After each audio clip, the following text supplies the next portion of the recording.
I am angry person when something goes in a different way than I want, or especially when someone criticizes me or rejects me. This is something that goes through my life, that I became perfectionist because I wanted to avoid the possibility that someone criticized me. So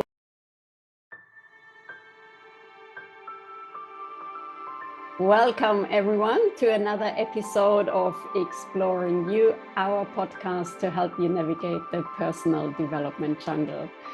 My name is Alexandra Katzer, nature coach and forest bathing guide. And today it's just me and Richard, our guest today. Darren, Hi. Unfortunately, my co-host can't make it. He has some challenges with his car that he needs to fix. So, Richard, we have to wing it together today. Yes. Well, I'm unexpected, super happy. but that's life.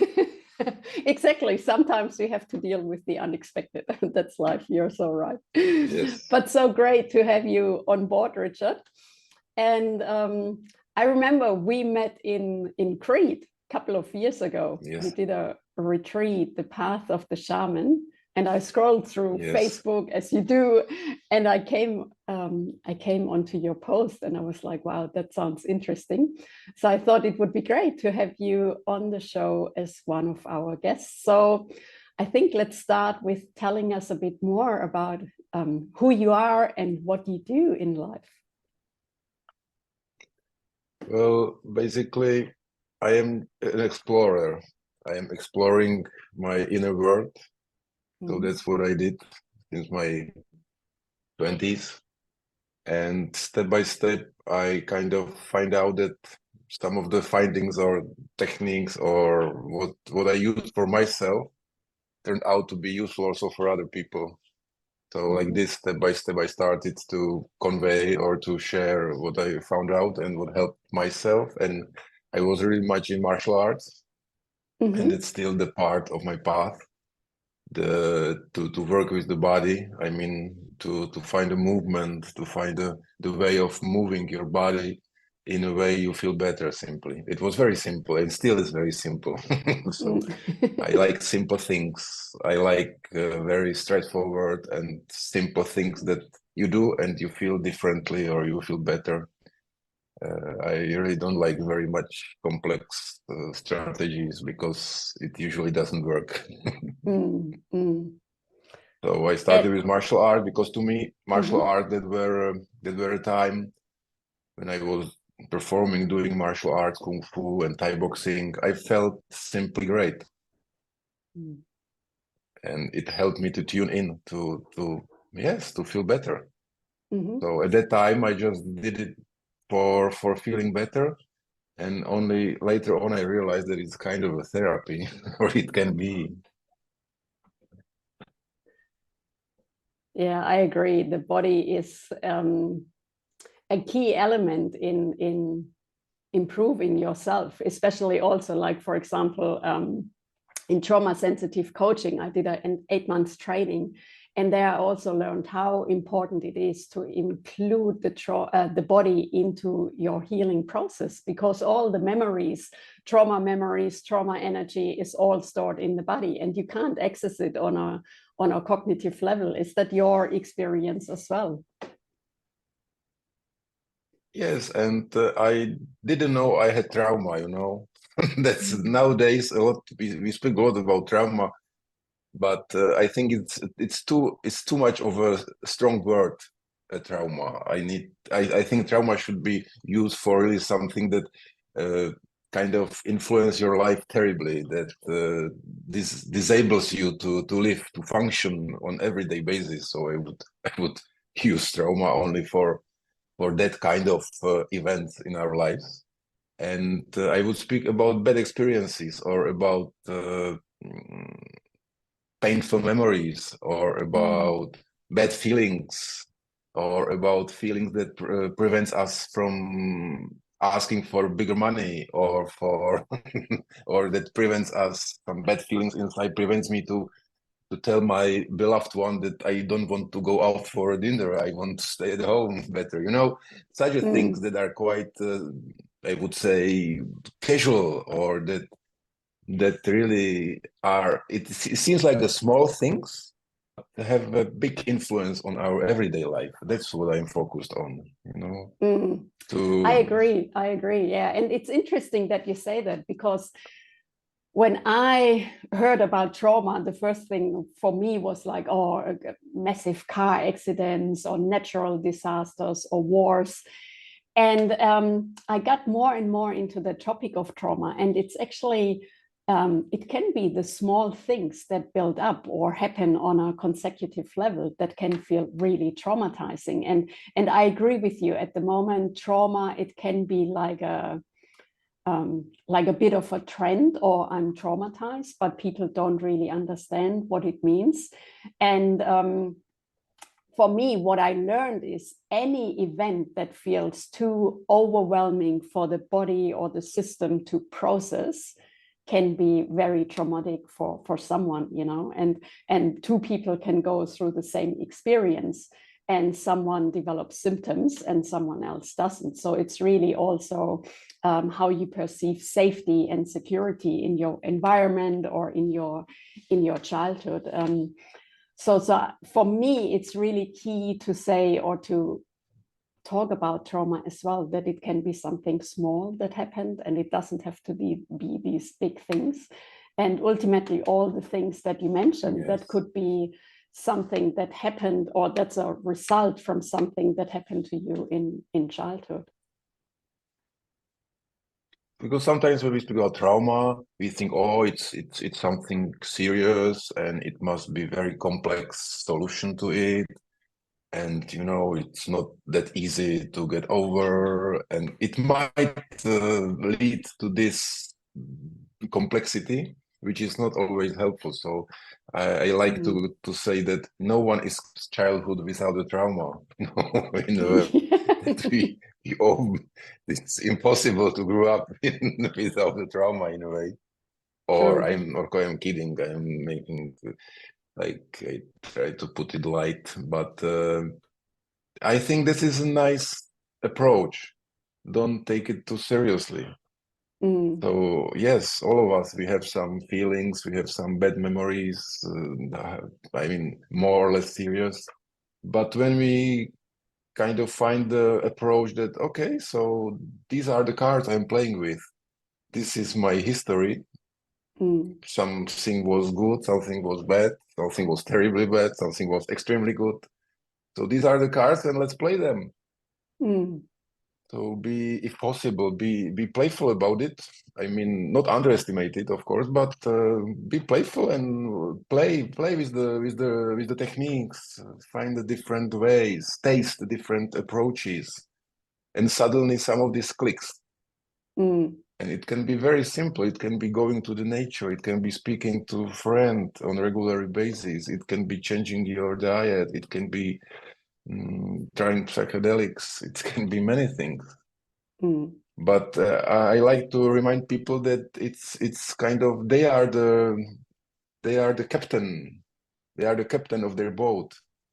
They are the one who feel best what is good for them. I like to remind them of the inner ability to feel what is good for me, to regain the authority of their life. So yeah, to me, this is a it's healing in us. Yes. To start the change. Totally. So I like your analogy. Let's play the cards we have dealt with. So what kind of cards did you get in your life, and how do you deal with them, or how do you play your life cards? My cards, many, but the biggest players or the strongest cards were for sure anger. I am angry person when something goes in different way than I want, or especially when someone criticizes me or rejects me. This is something that goes through my life, that I became perfectionist because I wanted to avoid the possibility that someone criticized me. So I better do it right. I better do it perfect. And yes, I was always thinking what the other person might think. So what would be better to do now in order to avoid the other person can criticize or not to be satisfied, or I build up the arguments, or I build up the logic behind everything to be able to explain what I do, blah, blah, blah, all those schemes. And all behind was just the fear of being criticized or rejected. Or so this was one of the, and actually, yes, this is why I maybe I started all the journey of the self-development. Of course, at that time I didn't know. I just wanted to become a kung fu master, you know. Yeah. I like those movies with kung fu masters. These were my heroes. And they were, of course, perfect and playful, and they knew everything. Nothing could get them nervous or unstabilized. They were simply perfect. So this is the quest for perfection, in a way. And for that, I did many crazy things. So would you like to share some of the things you have done on your journey to remove all the layers and get to the core Richard, who can be himself without fear of rejection or anger? Okay, so it's gonna be very like the fast one, but basically, I didn't like. I grew up in Paris, in France, when I was little, and first memories I have from Paris, from France, and then when I was 8 years old, we moved back to the Czech Republic, and it was kind of a cultural shock. It was I never get over that one, so I never really settled in Czech Republic. I never really accepted the environment. I a little bit refused it on different levels, and yes, it was a mismatch.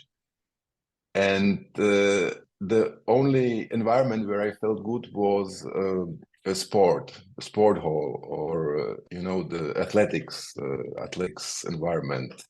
And so I got the idea that I need to build my own environment, that I cannot get along with the environment, the general public. That was a disaster to me. So I always built it a small communities, small groups of people around me. And I became a trainer very early. I started to teach athletics, kung fu, whatever, since I was 15. And so I created a small group, yes, words around me where I felt good. But always the idea was that I want to get out of the Czech Republic. I don't want to live there. So I was always on a quest of finding a new place, a new home for me. This is also very, very kind of weird that you don't feel at home, you know, really. So you are looking for a place where you have your tribe, looking for your own tribe. I know the feeling.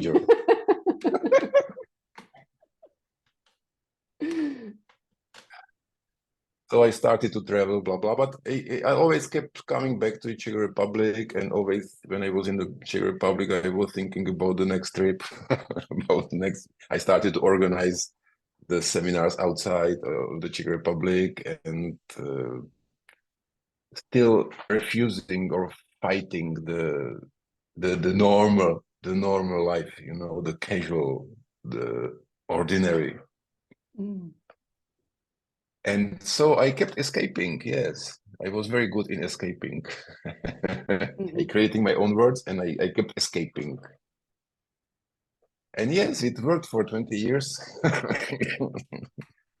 But then suddenly again, it works in this self-development. It lets you to do these techniques for a while, but then it comes and says, okay, Richard, that's enough. Let's move to another level. Let's move to another level of your, I don't know, development, whatever. You are so smart about this. You explain this to everyone, that it goes in layers and levels. And it always comes with a crisis usually. So here you are, now walk your talk, you know. This is always, you know, it's always much easier to explain to be smart to everyone, but to yourself, it's a different story. Yeah, yeah. Because we are really kind of blind. We see that the eye doesn't see the eye. So we don't really, we are blind to ourselves. We have a blind spot. So that's how it is. Yeah. No, yes, and then suddenly came a moment where I realized that I am still afraid, that there are still feelings inside of me that I am trying to escape. That if I would kind of settle, really relax in the Czech Republic, I would face the feelings of rejection or not fitting in the society, of being different. And these are feelings simply. These are very profound, subtle, painful, or weird feelings. And it is connected with vulnerability in the end, to be vulnerable, to feel vulnerable and allow it, not to freak out, not start to fight, not to protect, not to really, just to say, okay, I feel like a small kid and it's bad. Yeah, I don't want to feel it. Yeah, it's interesting that all these emotions we have, they are coming still from childhood. It's like this little person in us that takes over. Yes, and the moment I was ready or willing or strong enough, or I don't know what, maybe I don't know. Suddenly the system was ready and my body said, okay, Richard, it's time. Not escaping anymore.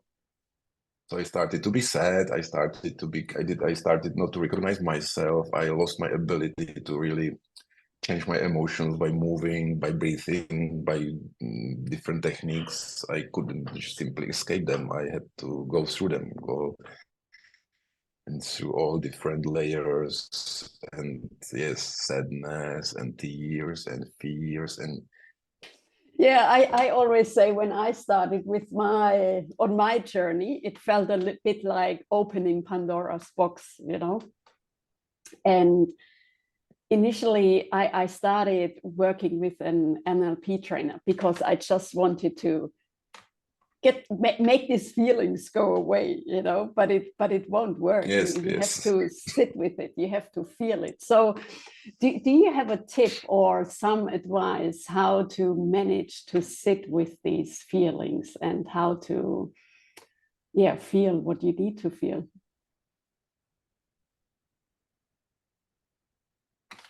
I think it starts with an experience that the emotions are not bad. I mean, that there are no bad emotions. There are no bad feelings. I mean, there is nothing like positive and negative, in my opinion, like feelings or emotions. There are just emotions and just feelings. This is a feeling or emotion, and there is our reaction to it.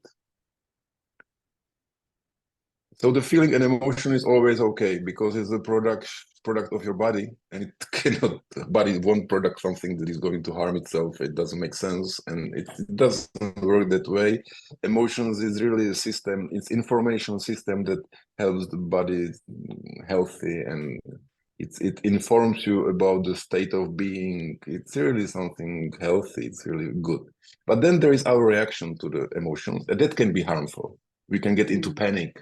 We can start rejecting, we can start speaking or inventing stories how bad we are a person when I am feeling angry or I am feeling sexual something or I am feeling, I don't know, envy. So, and then and these stories, these reactions can be really harmful. Once we realize that the emotional feelings are okay, and then see them, that it's really it can be the voice of our soul. We are all after emotions in the end. You know, we want love, we want sex, we want money. It's all connected with feelings. We want travel around the world. We want psychedelics. but it's all around emotions. So we are very much after emotions.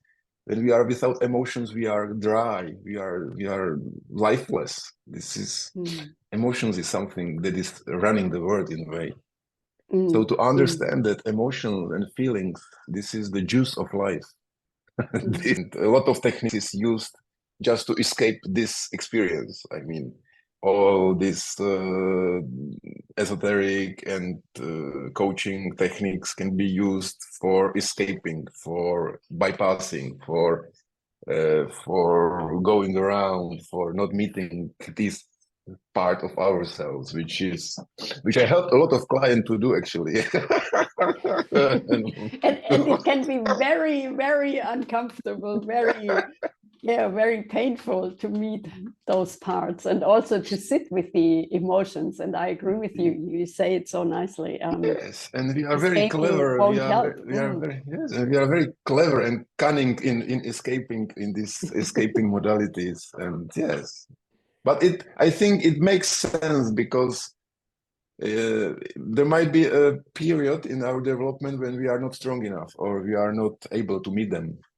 Or if we would meet them too early, it would re-traumatize us again.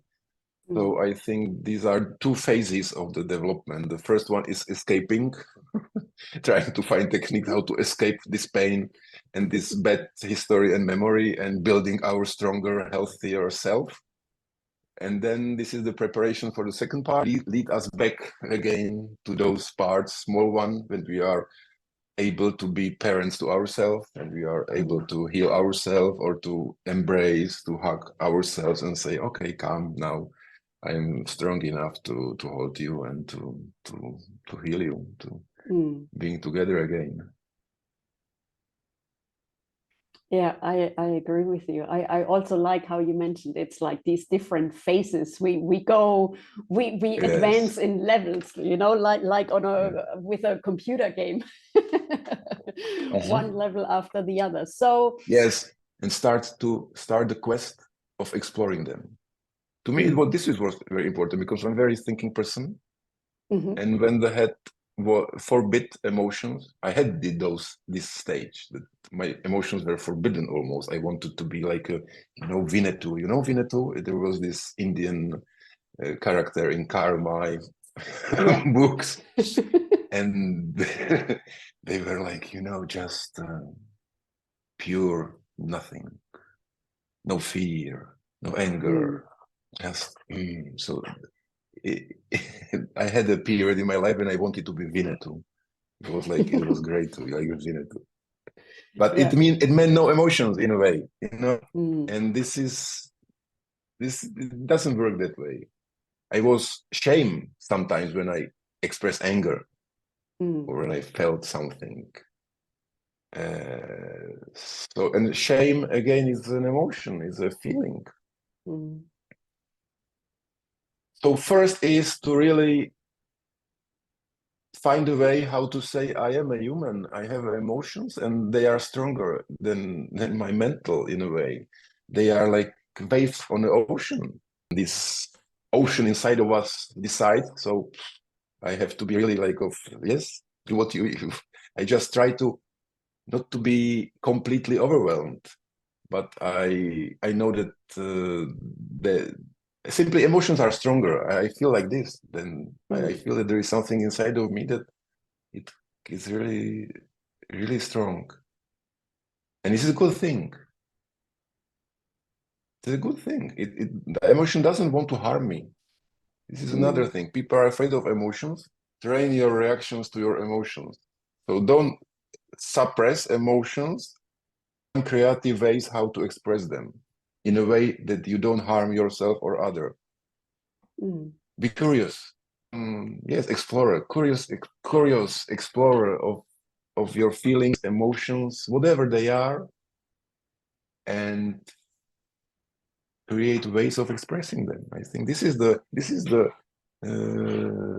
This is the guide. These are the guidelines. Safe to me. Yeah, I agree with you. And it makes sense. Yeah, and unfortunately, we haven't learned in childhood to deal with emotions. You know, it was just like, Yes. oh, don't cry, stop crying. What's wrong with you? It's always it's so interesting. Like we were conditioned in childhood, and then when we become adult, at some point in our life, we have to decondition everything we have learned and yeah, express. And I agree with you also. To feel safe, that's the key for me as well, to do something in a safe environment, or where there is a safe container where you feel supported and yeah, get the support you need.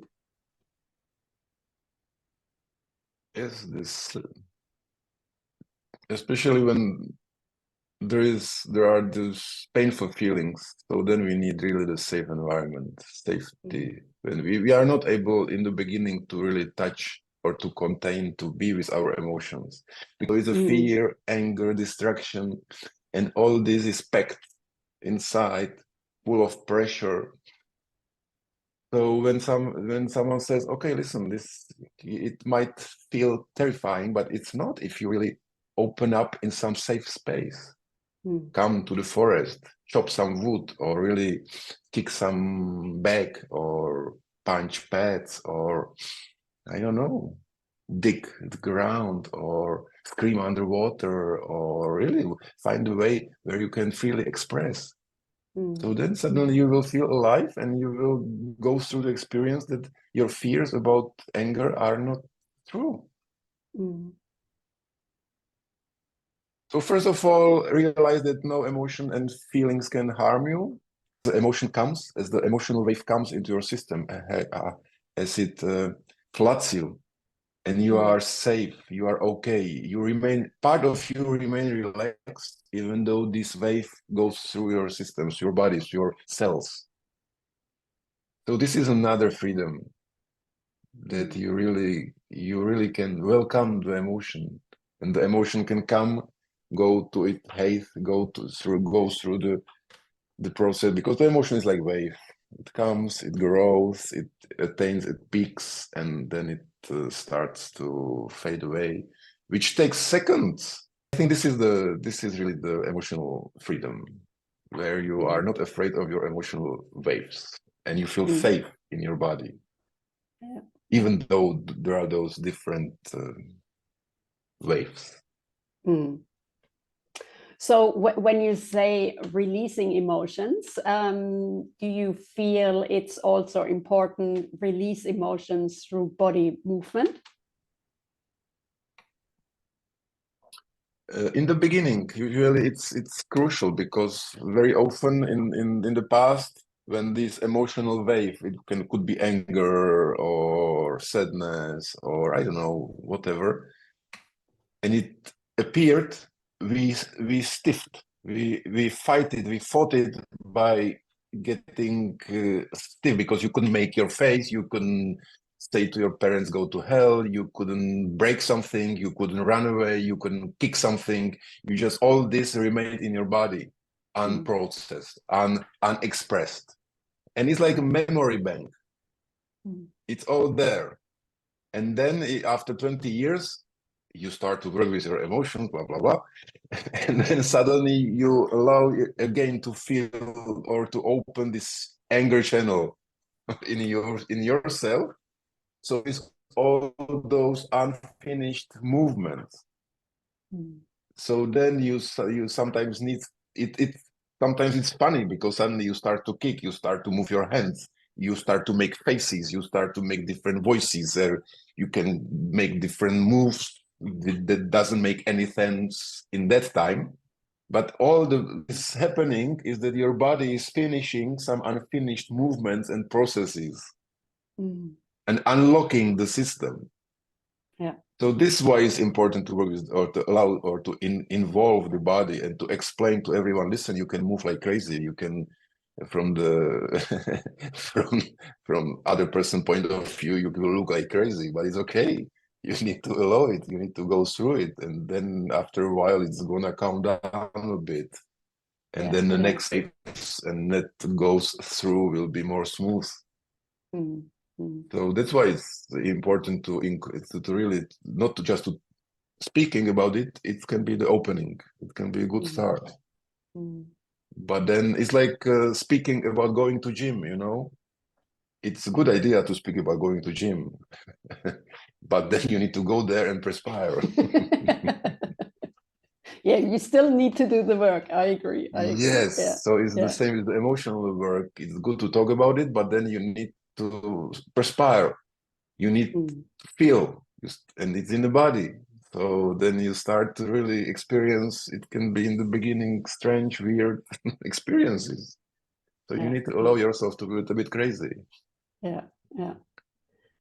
I agree with the body energy and the stored energy, and it's so interesting in the wildlife, like when you go to Africa and the lion chases the impala and the impala gets away, you can see them, they start shaking, and it's all this adrenaline, this energy, this fear energy, they shake it out, you know, and we don't do that.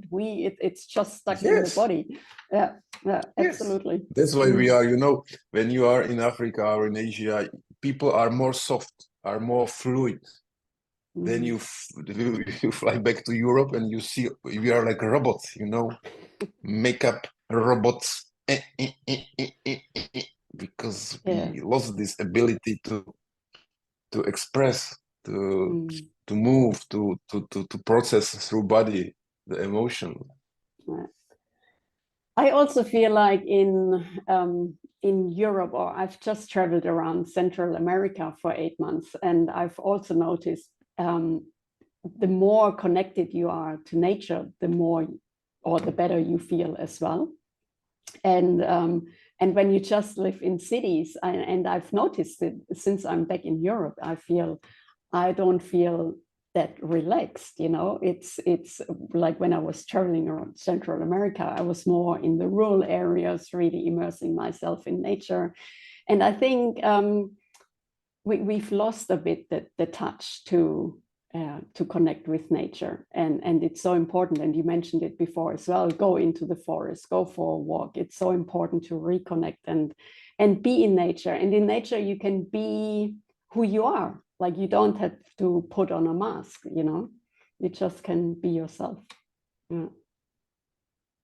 Yes, I think nature, it kind of stabilizes us, or is like a synchronizing. I feel like a synchronizing. When I'm too much in a city, I am this.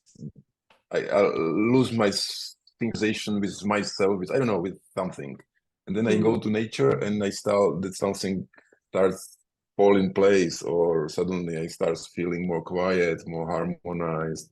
I don't know. It's simply like something's happening through nature inside of me. And I cannot imagine that we can function healthy without this synchronizing with nature.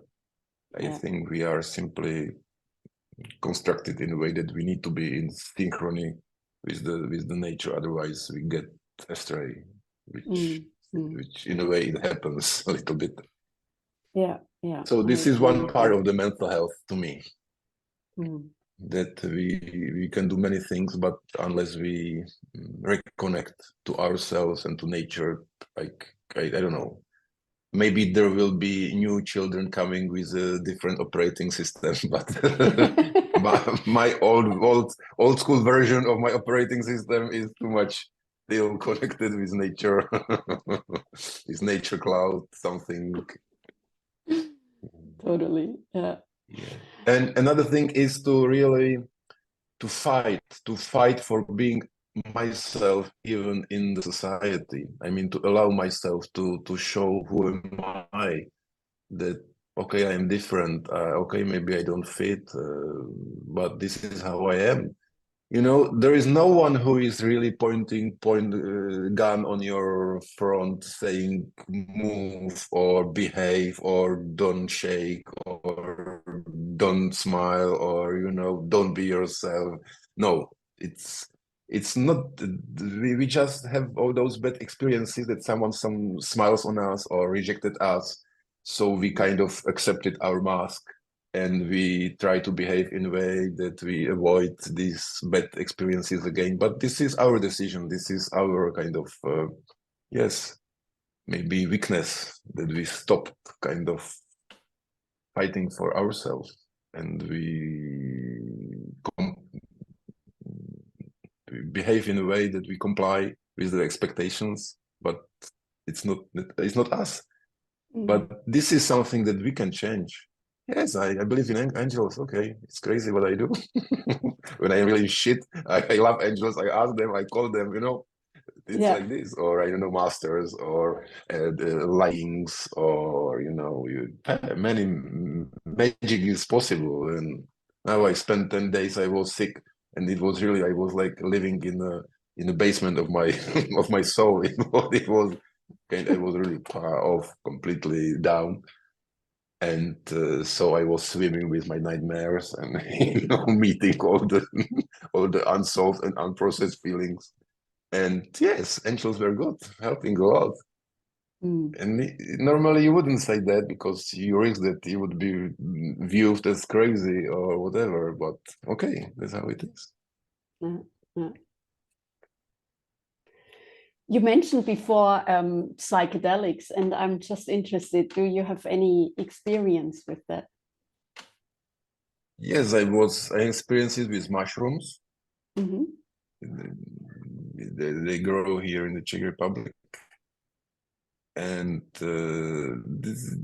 for people who are not familiar with mushrooms, it's similar experience like with ayahuasca. I've never done ayahuasca, but when I was speaking to people, so just to know what kind of psychedelic experience it might be. And I never thought I would do it, because I was thinking that those people are crazy. You know, they're taking psychedelics and being intoxicated and calling it like some special experience. But then again, as it came, and I felt like the calling that I wanted to do it. And I went through it, and it was like, okay, nice music, because it was in a set. It's a set when you take the psychedelics, take the mushrooms. There is a sitter, there is a music. It's a very quiet environment. It's I would very shamanic, old style school, that you are laying 4 or 5 hours. You know, not speaking to anyone, just being surrounded by the music and the sitter. And some smells, and this. So this is very quiet, very, very magic. And I was like, okay, nice music, okay, some colors, blah blah, okay, some nice smells, but I don't know what is the craziness about it. It's nothing special, blah blah blah. Then I had some views, and then only after a year after the experience, I had always been this circle of nights, you know, these men together, working together, speaking together, creating some environment together.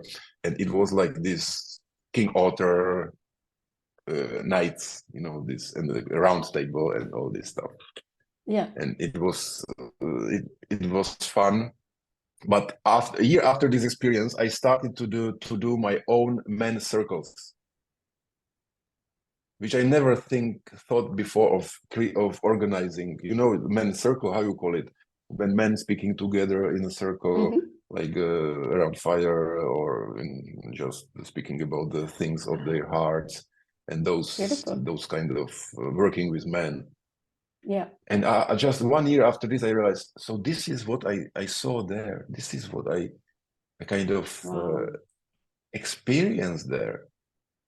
So only a year after, I really realized how profound it can be, how really it opens you some layers of your subconscious, or I don't know what's happening really, that it shows you what is somewhere inside of you, what is ready, what is prepared, what can be the next step. And then suddenly I realized many other things that happened during the session, and it came, and I understood really later how healing it can be, how profound it is. And I became a fan of this work and of psychedelics, because I think when it comes in the right time, I mean, you are called. It's not like that you are a psychedelic tourist because everyone does it, so let's do it. But you feel some calling, some urge inside of you that it attracts you. And then you do it the right way. I mean, really in the right setting and set where it's not a party. I cannot imagine taking mushrooms on a party.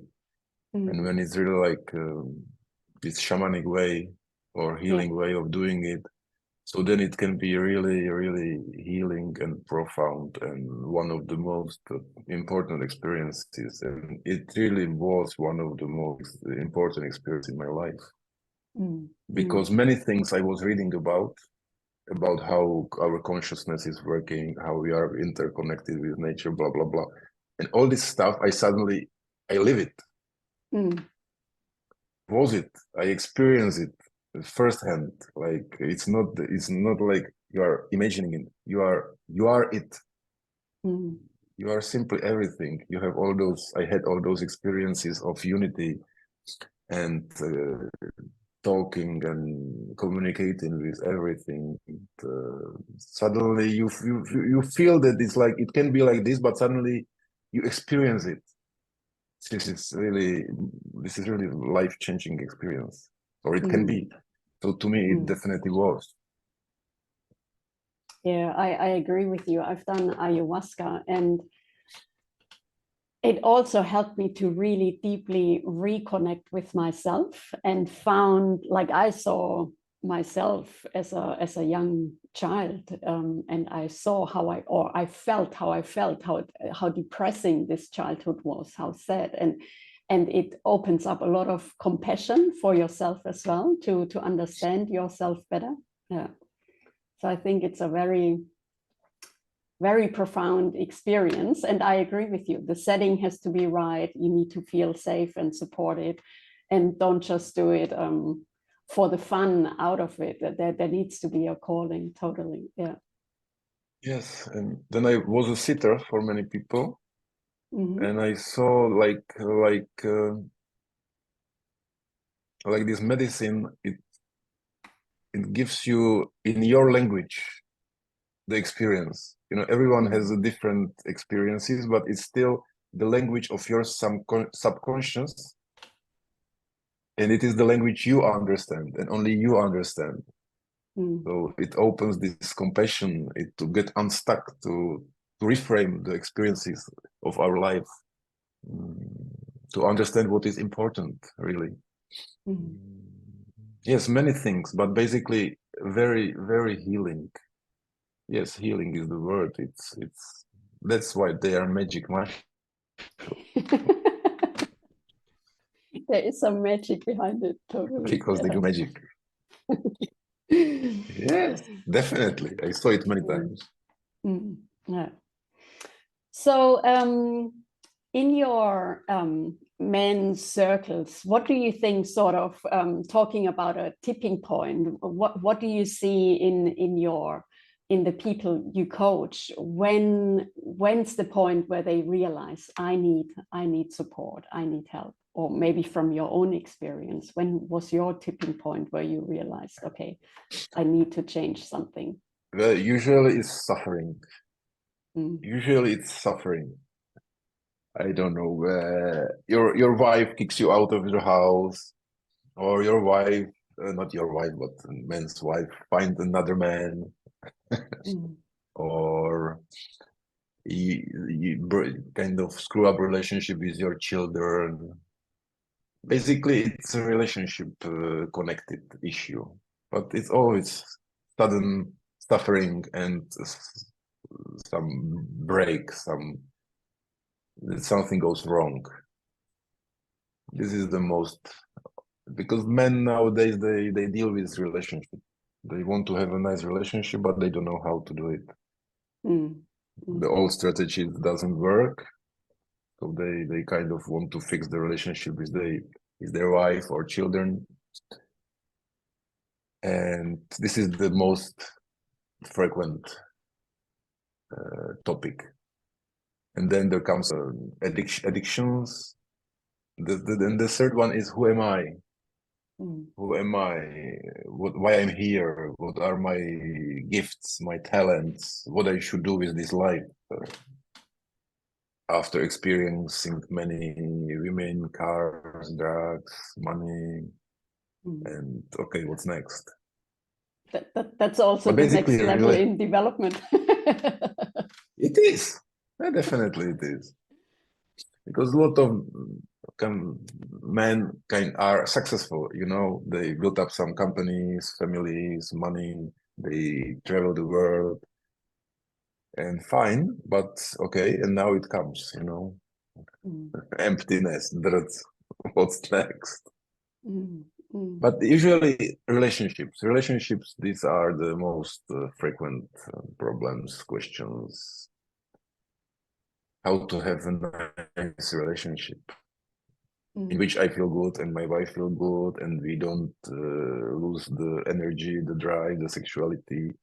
It's not that we are fighting all the time. It's not that I am suppressing myself and suffering in the relationship, pretending that it's perfect and all this stuff. Yeah. So it's better being alone. Not really. Yeah, the grass always seems greener on the other side. Yes, But yes, ultimately yes, you need to yeah, you need to deal with the skeletons in your closet. yes, yes, and the relationship are perfect for that, because when you meet someone with whom you feel some energy, so it kind of like you light up a torch that suddenly shows all the skeletons, you know, because the relationship is perfect for that. It always, bam, it always after the first phase of loving ourselves, being on a right mood, and suddenly let's move together to the one house, bam, then it comes. You know, then it comes two personalities, two childhoods, two expectation sets. This is normal, that is normal, we should do this, that's obvious, it should be like this, you should have known, you know, and all this comes up. Yeah. This is the best ashram, this is the best retreat, the best seminar ever. If you want really to move fast in your personal development, so find a relationship and live together.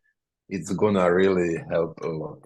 I'm not saying it's gonna be all the time fun and easy, but definitely it's a fast track. Yeah. But it's even more beneficial if both people start working on themselves. You know, if it's just That's one the person best. doing all the work, then No, it's a bit it's not good. challenging. It's not good when just one person is working, otherwise doesn't. So it doesn't work. It's painful. It's useless. But when both are on the same level or similar level, that they understand, okay, now we are going to really meet our shadows, and so this is the spiritual work. To me, this is the really professional spiritual work. Everyday life in a relationship. This is it. Yeah, totally. So great, Richard. Some really good insights. Do you have maybe one last tip with our listeners that you would like to share? Oh, not really. I think I said it all. Cool. I said it all. Thanks for organizing this, My for pleasure. opening these topics. Then it's your 5 minutes of fame. So you can talk about the services you offer. We will link your contact details. You can talk about the retreats that you offer. So yeah. Well, I do basically two things. One is the one-to-one on over Zoom or personally, where we really kind of share the experiences with relationships and with emotional work. This is something which really I'm strong in. And then I do my escapes seminars in Thailand. This is upcoming next month. It's seminar in Thailand. It's a 10 days retreat where we do Thai boxing in the morning. I teach Thai boxing because I'm a Thai boxing teacher as well. But I teach it for helping to understanding how we function in life. Because if you are afraid of loving punch, but anyway, to touch someone, so it might be that you feel somewhere fear of telling something to someone that could touch or hurt the person or something. So you cannot, maybe you are not maybe yourself when expressing what you want or you don't want. We do some circles, we do some meditations, we do some internal work, we do many things during the 10 days, and it's usually it's a small group. So I really like to work with the small groups because it's deep and it's a family. I like when it's like organized like a family energy, and it's when we are together, it helps a lot. So this is Thailand. Then after Thailand is Bali. We go to Bali for a similar seminar, but it's a different environment. Bali is different than Thailand. Thailand is playful and it's different energy than in Bali. Bali to me it's more kind of deep, more quiet. So it helps to surface another kind of emotions. On Bali, we work a lot with touch. I do touch therapy, or not a therapy, but we explore how we like to be touched and how other person like to be touched, and how through touch we can surface emotions, we can feel safety, we can feel loved, we can heal many things through healing touch. So touch is another strong technique that I use. We don't touch enough, I think. If we touch more ourselves and other people, I think we could also have a healthier, happier society. Yeah, totally. And totally. then, yes. So this is Bali style, and yes, and then this is next month, and then in June I do Crete, Greece. Nice. So these are all very similar seminars, but in totally different environments, which always brings a different experiences. So no, each seminar is different, and of course I have the program, but I'm still curious what is what is coming. Yeah. What will be the Keep it topics? What will flexible. be the energy? Well, yeah, definitely, because it's cannot be the same all the time. So that's it. Perfect. Great. So if you feel like you want to join, there will be the website. The website is in the Czech language, but doesn't matter nowadays with Google Translator. You can translate it easily. So and then there is the contact, so you can just WhatsApp me or whatever, and Great. you can meet. Cool. Awesome. Well, thank you so much, Richard, for being our guest today. And I hope you liked, everyone who watched or listened, you liked this episode. Comment, share, give us a like. We really appreciate it. Ciao for now. Ciao, and thank you for having me. Ciao.